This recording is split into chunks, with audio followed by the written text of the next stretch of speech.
right now, the Department of Justice and many of the FBI henchmen cannot be trusted, which saddens me because I know there are good, honorable men and women inside the FBI that must be mortified by this quest to embrace lies in favor of an anti-freedom, anti-Trump supporter agenda. Well, joining me now to discuss this is Republican Congressman of Florida, Byron Donalds. Congressman Donalds, it's great to have you on the program. It's good to be with you. Are you amazed by over and over again how often we hear domestic terror and white supremacists put in the same phrase? Yeah, I definitely am. And I got to tell you, it's very troublesome because they're common phrases, not just in a committee hearing you played excerpts from, but in many of the hearings that are occurring on Capitol Hill right now. I sit on the Oversight Committee. We actually had a briefing from FBI dealing with domestic terror. And my questions for FBI were very clear.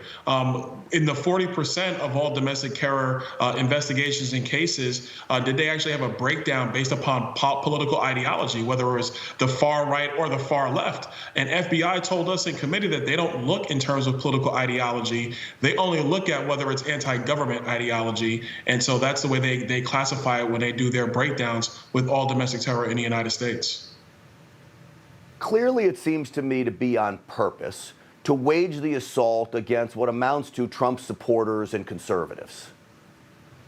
I think what's really happening here is that is definitely part of it. The second thing that's part of it is when we actually brought up in this same hearing, wanting to talk about, well, what about what's going on with Antifa in Portland, Oregon, like you brought up? They basically told us that because they really can't identify a lot of the perpetrators visually by their face because they wear masks, it's hard for FBI to follow up with investigations. But when it comes to January 6th, because nobody had a mask on for the most part, it was easy to continue with their investigations. It was very disheartening because, you know, as a freshman member of Congress, you're thinking that FBI is actually looking at this data and really trying to get to the heart of all these domestic terror issues. And like I said, we need to take them all seriously.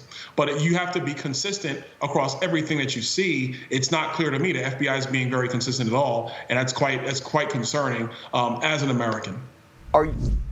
Are you amazed as we look at some of those pictures there from the rioting, looting all across the country? Clearly, if you're an American citizen, I think if you're in a big city, you face more of a threat from that kind of behavior than you do from white supremacist right-wing extremism.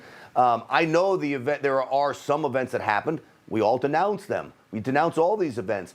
But the FBI hasn't dispatched hundreds of FBI agents to go into Portland and Seattle and St. Louis to track down these people wreaking havoc on society, have they?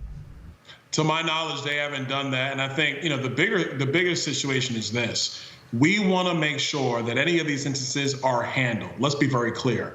But let's also understand the environment we were in politically. If there were outbreaks of right-wing domestic terror on the United States, an event that occurred after January 6th, you and I both know it would have been played on CNN, MSNBC, ABC, all the Sunday shows, the New York Times and the Washington Post, and it would run ad nauseum.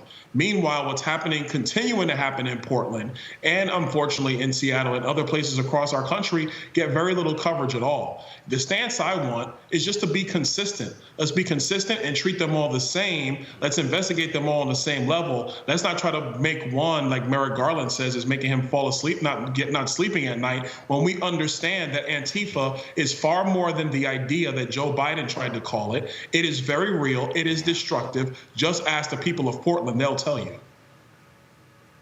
Well, Congressman Byron Donalds, it sounds to me like all you want is the truth and for the media to simply tell it. And unfortunately, that is not happening in America today. Certainly, we're trying to do it here on this program, and you're helping us do it. Congressman Byron Donalds, thank you for coming on the program tonight. Thank you for having me anytime.